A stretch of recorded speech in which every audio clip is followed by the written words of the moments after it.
Los tesoros perdidos de los nazis. Todos en algún momento hemos escuchado hablar acerca del señor de bigote chistoso, mejor conocido como Hitler, porque no le tengo miedo a la funa. Y es por ello que hoy hablaremos de uno de los más grandes misterios de toda la historia, que rodea no solo a este hombre, sino a toda la historia del movimiento nazi, o nacionalsocialista, para no referirnos tanto a la palabra del partido, con el fin de evitar posibles censuras. Los tesoros de este partido político, mejor conocido con muchos nombres, pero sobre todo con el de el Tercer Reich, fueron en su momento uno de los más grandes, considerando que para mantener una guerra se debía por lo menos contar con el dinero suficiente para mantenerla y llevarla a cabo, por supuesto. Una empresa tan grande como lo es las enormes y maquiavélicas batallas que se dan cada día en los diversos frentes de la guerra, y sobre todo hablando de la Segunda Guerra Mundial, tenemos que tener muy en cuenta la cantidad de efectivo o de dinero que esto supuso. Sin embargo, recordemos que el Partido Nacional Socialista no se caracterizó mucho por ser un partido democrático, y de hecho el fascismo, aunque por muy olvidado que sea, o inclusive ignorado que es este punto, lo cierto es que el fascismo a veces podría tener algunos puntos que se parecen al socialismo, o por lo menos al comunismo inclusive, como por ejemplo el hecho de que gran parte de las tierras suelen ser manejadas por el Estado, algo que suele suceder en el socialismo y bueno, en la ideología del comunismo, dependiendo de cuál hablemos, ya sea marxista, leninista, trotskista o de cualquier otro índole, ya que hay muchas ramificaciones de lo que es el pensamiento comunista. Sin embargo, lo cierto es que gran parte de posesiones y sobre todo tierras eran adquiridas por el Estado fascista alemán, por lo cual este tenía un gran poder en sus manos. Pero dejando de lado las propiedades en cuanto a terrenos se refiera, también hay otro punto muy importante, que son las joyas y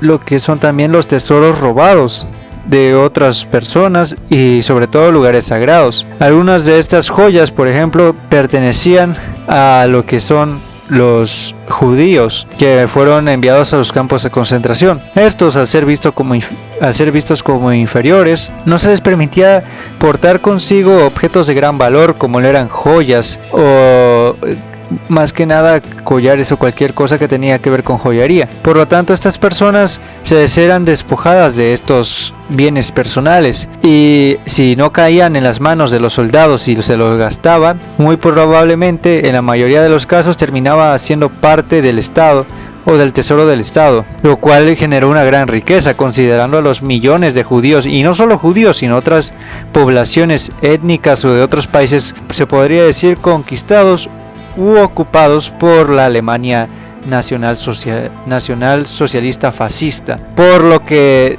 obviamente sacaron una enorme cantidad de dinero y recursos en joyas y bienes personales de estas personas. Y aunque podría parecer poco, recordemos que deportaron a millones de personas, no solo judíos, que son los más conocidos, sino algunos otros como polacos y poblaciones de otros países que eran consideradas inferiores por los alemanes. De hecho, se cuenta que, según los registros, podrían valer millones todas estas joyas, sobre todo de los judíos, ya que los judíos de hecho en su momento, y sobre todo en Alemania, eran banqueros exitosos, y bueno, los banqueros son una de las poblaciones prácticamente de primera clase, por así decirlo, o de la población más alta, debido a la enorme cantidad de dinero que manejan, por lo cual no era de extrañar que las esposas o mujeres de los hombres que eran banqueros solían tener pues muchos ornamentos o joyería, y esto obviamente provocó que cuando fueran deportados o capturados por los fascistas alemanes, fueran despojados de estos bienes. Sin embargo, esto tan solo era una parte insignificante del gran tesoro alemán, puesto que estos tesoros perdidos de los que te voy a hablar en realidad eran por mucho millones de veces más valiosos que estas cuantas baratijas. Estos tan solo eran, por así decirlo, una pequeña cereza en medio de un pastel enorme, porque de hecho a finales de la guerra los alemanes se vieron en la necesidad de tener que transportar sus recursos a lugares seguros, lugares donde no los encontraran los enemigos que en aquel entonces los estaban asediando por todos lados. Además de que Berlín y sus respectivas ciudades que aún estaban bajo dominio alemán estaban siendo bombardeadas día y noche por la artillería del enemigo, y lo digo prácticamente literalmente. Ronda tras ronda de bombas caían una y otra vez, tanda por tanda, sobre las ciudades alemanas, y Berlín sería la ciudad más azotada, por ser la capital y guarida del mismísimo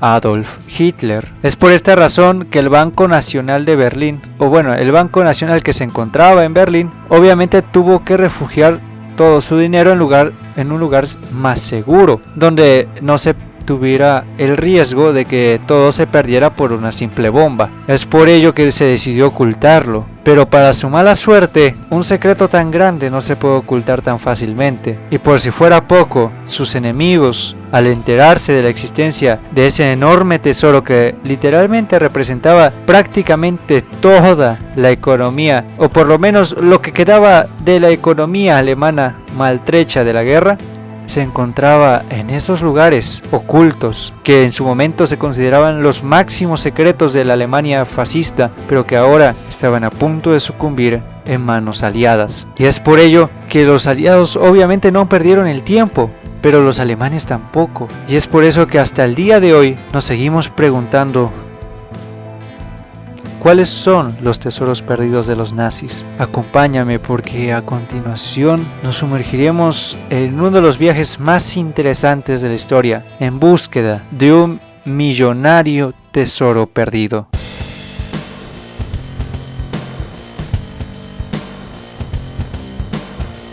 El 3 de febrero de 1945, cuando 950 aviones soltaron 2.265 toneladas de explosivos sobre Berlín, capital de Alemania nazi.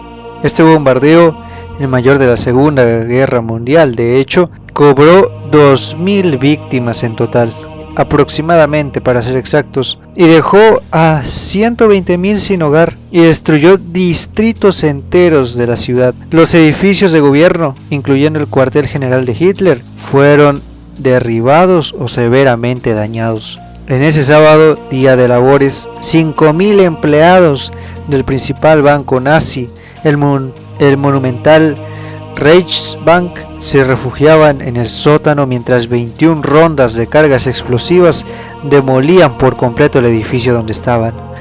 Al terminar el bombardeo, sobrevivieron los empleados del Reichsbank y su mundialmente famoso presidente, el Dr. Walter Funk.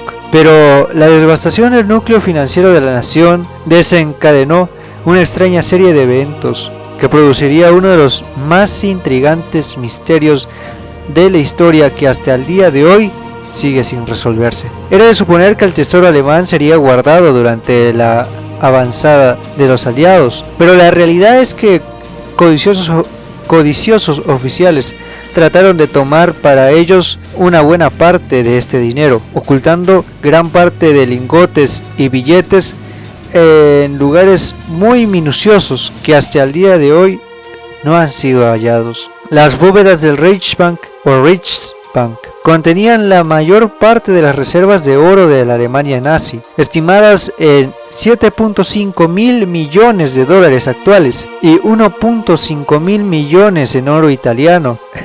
El Dr. Funk le bastó con ver las llamas y los escombros, sabía que tenía que hacer algo, y es por eso que decidió enviar a los funcionarios a otros pueblos para administrar desde ahí el Reichsbank, y ordenó ocultar oro y reservas monetarias en una mina de potasio a 300 kilómetros al suroeste de Berlín. La aislada mina Kaiseroda, a 50 kilómetros del poblado más cercano, ofreció un escondite a 800 metros de profundidad, un lugar que obviamente jamás sería alcanzado por las bombas aliadas. Sus 50 kilómetros de túneles contaban con 5 entradas. La transferencia secreta de las reservas nazis, unas aproximadamente 100 toneladas de oro y 1000 bolsas de marcos en billetes, requirió de 13 vagones de tren para ser transportados, debido a lo descomunal que era esta cantidad de dinero. Pero 7 semanas después, y para infortunio y desgracia de los alemanes, la Tercera Armada de los Estados Unidos, bajo el general George Patton, avanzó hacia el área. Increíblemente, las Pascuas impidieron movilizar trenes para rescatar el oro, pero representantes del Reichsbank pudieron sacar unas 450 bolsas de billetes. Las tropas de Estados Unidos llegaron el 4 de abril, 2 días después. Unos policías militares hallaron en un camino a 2 mujeres francesas y, siguiendo la orden de restringir el movimiento de civiles, las llevaron al pueblo Merkers. Cuando pasaron cerca de Kaiseroda, una de las mujeres dijo: esa es la mina donde ocultan los lingotes. Esa es la mina donde ocultan los lingotes de oro. El 7 de abril, oficiales de Estados Unidos entraron a un elevador. Descendieron 700 metros a una cueva excavada en roca salina y encontraron 1.000 millones de marcos en 550 bolsas restantes. Luego de dinamitar la puerta de acero del cuarto 8, descubrieron unas 7.000 bolsas numeradas en un recinto de 50 metros de largo, 25 de ancho y 4 de alto. El tesoro incluía 8.527 lingotes de oro, monedas de oro francesas, suizas y de Estados Unidos, y más billetes, placas de oro y plata aplanadas para facilitar su almacenaje. Estaban guardadas en cajas y cofres. Había maletas con diamantes, perlas y otras piedras preciosas robadas a las víctimas de los campos de concentración, como ya había mencionado al principio. Junto con esos sacos también se encontraban sacos especiales, muy especiales, que contenían ni más ni menos que coronas con delantales de oro. Había pequeñas sumas de dinero de Inglaterra, Noruega, Turquía, España y Portugal inclusive. En su conjunto, la reserva secreta era uno de los depósitos más ricos del mundo de ese entonces. Representaba un asombroso 93.17 de todas las reservas de Alemania cuando la guerra se acercaba a su fin. Y hablamos de una economía maltrecha, asolada por la guerra, pero aún así, ahí estaba una enorme cantidad del tesoro nazi. Bajo estricta vigilancia, los tesoros de la mina se guardaron en 11.750 cajas y se cargaron en 32 camiones de aproximadamente 10 toneladas para transportarlos a la sucursal del Reichsbank en Frankfurt, donde se almacenaron en sus bóvedas. A pesar de los rumores de que uno de los camiones desapareció en el trayecto, no se perdió oro ni obras de arte. Por lo menos eso se dice. Desaparece un tesoro. Según Joseph Goebbels, jefe de propaganda nazi, el criminal que abandonó el deber de Funk tenía la culpa de poner el tesoro de la nación en manos de los aliados, pero el Führer aprobó un intento de evacuar las reservas restantes. El autor del plan era un coronel de la policía llamado Friedrich Joseph Rauch, encargado de la seguridad personal de Hitler. Siguiendo el ejemplo de la Gestapo, que ocultaba sus reservas de oro, joyas, arte y billetes en minas, lagos y otros escondites en las montañas de Baviera y Austria, el coronel Rauch sugirió que el 6.83 de las reservas oficiales de oro restantes que aún le quedaban a Alemania y que estaban bajo las manos del Reichsbank fueran enviadas a Baviera. Se piensa que este 6.83 en monedas y lingotes de oro valdría actualmente unos 150 millones de dólares, que aunque parezca poco a comparación de lo que acabamos de ver anteriormente, realmente es una fortuna. En los meses siguientes el bombardeo aliado paralizó por completo las comunicaciones. Como no, obviamente con tanto bombardeo que caía, era obvio que un cable se iba a dañar al final de cuentas. Y obviamente esto generó enormes intrigas personales, crearon un enredado ambiente que nunca se explicó de manera satisfactoria, Nunca se llegó a saber con exactitud qué pasó cuando se cortaron las comunicaciones. Es algo así como cuando no contestan, no sabes qué está pasando, y ya son las 6 de la tarde y no llegan. O sea, no sabes qué podría estar pasando. Los billetes fueron cargados en trenes y un convoy de camiones transportó los lingotes y monedas. Debido al caos imperante, pues los trenes tardaron 2 semanas en hacer el viaje de 800 kilómetros hasta Múnich. En el camino, el colega del Dr. Funk, Hans Alfred von Rosenberg Lipinski, lo agradezcan que lo estoy leyendo en alemán y no sé alemán, puta, pasó las bolsas de billetes al convoy de camiones. Finalmente el convoy transportó el dinero, el oro en monedas y lingotes y las divisas extranjeras a una aldea en los Alpes de bávaros. En tanto los trenes llegaban a Múnich, mientras Rosenberg Lipinski se detuvo. Por ciertas razones, una bolsa de divisas extranjeras y 5 cajas pequeñas, que curiosamente nunca se supo qué pasó con ellas. Pero puede suponerse que en víspera del colapso de la Alemania nazi, pues el funcionario se preparaba para un futuro incómodo, incierto y que no le deparaba nada bueno. Otros siguieron su ejemplo, eso es una realidad.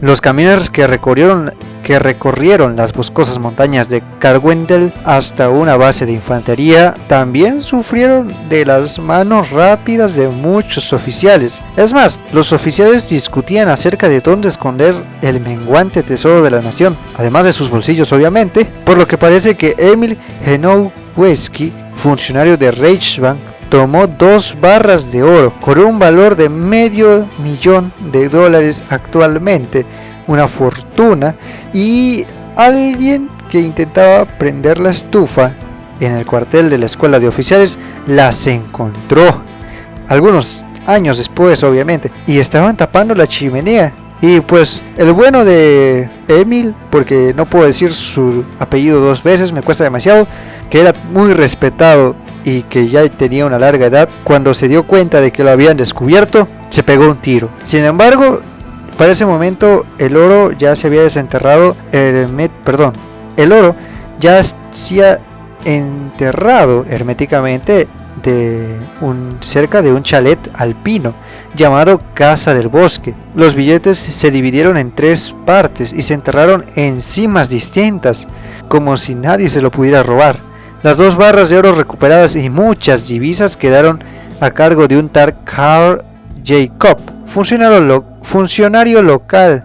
Ok, aquí mentí, en realidad no fueron muchos años después, sino fueron de hecho muy poquito tiempo después, y por eso el bueno de Emil decidió pues salir de la partida forzadamente y volver al lobby antes de que alguien más lo matara, porque bueno, mejor irme de este mundo por mi propia mano que por la mano de la Gestapo. Es lo peor que te puede pasar, caer en manos de la Gestapo, la peor y más grande policía, más brutal que te puedes encontrar en la historia. Así que bueno, mejor un tiro en la cabeza que antes que ellos te torturen por horas o días. Y pues bueno, el bueno de Emil lo entendía, y por eso pues bueno, se pegó un tiro. ¿Y qué pasó con el tesoro? Pues bueno, también desapareció. Pues otros nazis de rango menor, involucrados en ocultar el tesoro, incluyendo distinguidos militares, pues también sucumbieron ante la tentación. Poco después el Dr. Funk y otros altos funcionarios y oficiales nazis estaban bajo custodia de los aliados, porque sí, los atraparon, pero ninguno llegó a confesar el escondite de las reservas de oro. Por fin el ejército de los Estados Unidos recuperó unos 14 millones en oro y otros 41 millones de otras dependencias de gobierno, pero nunca se halló el tesoro de la Casa del Bosque. Los investigadores de Estados Unidos trataron de resolver el misterio durante aproximadamente unos 4 años, pero finalmente tuvieron que reportar unos 3.5 millones de dólares de los 46 para ser exactos, 0.5 millones de dólares que había, y además de otros 2 millones, que sería actualmente mucho más dinero, en billetes y oro. Todo este dinero se esfumó, curiosamente. El saqueo de los vencedores.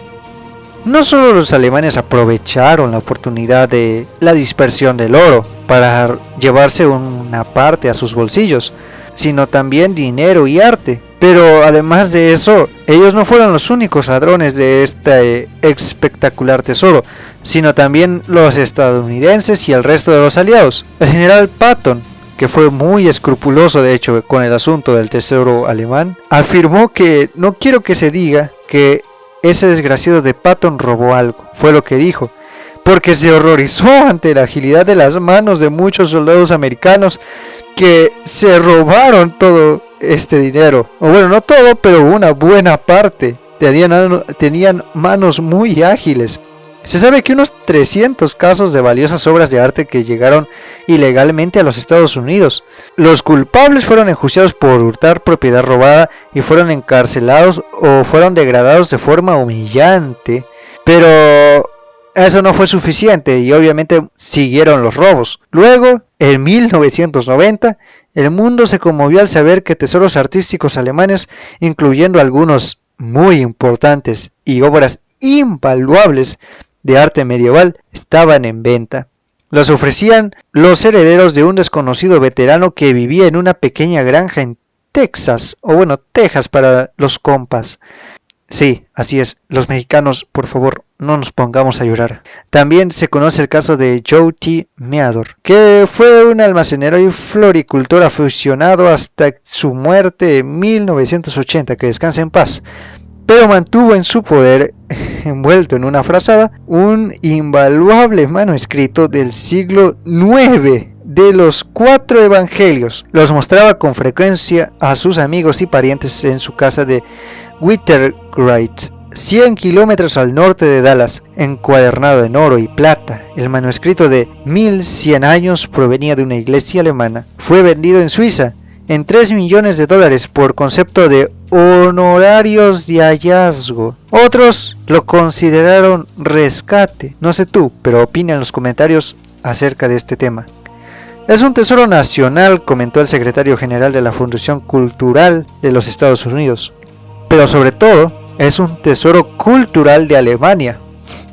Con un valor estimado en $30 millones, el manuscrito es de hecho 600 años más antiguo que la mismísima Biblia de Gutenberg, que de hecho es una Biblia bastante antigua, por si se lo están preguntando, muy antigua. Se considera como una de las primeras Biblias de las que se tiene registro, si no me estoy equivocando. Fue escrito en oro para la corte imperial y donado a un claustro a fines del siglo X, tal vez por el emperador Otto III y su hermana Adelaida, abadesa del convento, por cierto. Pero la colección de Meador también incluía un manuscrito de 1513 con ornamentos de oro, plata y un relicario decorado con oro, plata y gemas, por lo cual era sumamente valioso. Otros relicarios también tenían forma de corazón o de plato, pero el más valioso era un fresco de cristal de roca con la forma de la cabeza de un obispo, que se pensaba contenía un rizo de la mismísima Virgen María, con lo cual hacía de este objeto algo más que una simple baratija. Lo convertía en prácticamente un objeto mítico, valioso y mitológico, prácticamente por el hecho de contener este supuesto rizo de la Virgen María. También había crucifijos de oro y plata, un peine del siglo XII de Enrique I y otros objetos de gran significado histórico y religioso que, bueno, no se sabe muy a ciencia cierta si todos fueron devueltos, pero bueno, sigamos. Estos tesoros fueron tomados originalmente de la iglesia de Quedlinburg y se ocultaron en una mina durante el avance de las fuerzas aliadas. A fines de la Segunda Guerra Mundial, en abril de 1945, según los registros de Estados Unidos de Norteamérica, los oficiales que inventariaron el tesoro reportaron todas las piezas intactas y presentes, pero unos días después se descubrió que varios objetos artísticos habían desaparecido. Se inició una investigación y se archivaron reportes durante los 3 años siguientes, pero nunca se obtuvieron pistas. Cuando Alemania se dividió en 1949, se prohibió que el sector del este tuviera contacto con el de Occidente, por lo que la iglesia no pudo rastrear el robo. Esto complicó mucho las cosas, obviamente, y pues bueno, historia pasa, historia es del pasado. Es probable que Meador, entonces teniente del ejército, enviara los objetos a Estados Unidos, lo cual lo habría convertido en uno de los robos más grandes de arte del siglo XX. Meador era un maestro de arte frustrado, obligado por circunstancias personales a trabajar en la tienda de su familia. En una ocasión confesó que se sentía dividido entre el sentimiento de culpa y el disfrute de la belleza de su colección. A la muerte de Meador, sus herederos ofrecieron al mercado los objetos de Quedlinburg y las agencias impositivas y penales de Estados Unidos iniciaron una investigación, obviamente. Meador podrá estar muerto, pero igualmente el arte vale millones.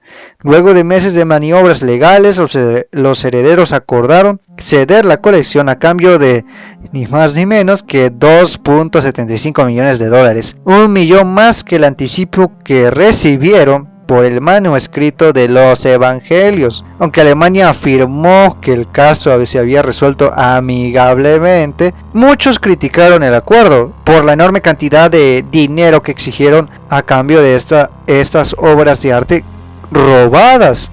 Pero bueno, de esta manera, entre el trajín de la derrota alemana, la codicia de muchos integrantes militares de otros países aliados y la enorme confusión general de aquellos años de posguerra, generó que mucha de la riqueza nazi, tanto cultural como histórica, hablándose de arte pero también de dinero y oro, se perdió y se dispersó alrededor del mundo. Con el paso del tiempo seguramente aparecerán nuevas noticias relacionadas con aquel tesoro y nuevos hallazgos artísticos y secretos de la guerra que se ventilarán para el asombro del mundo entero.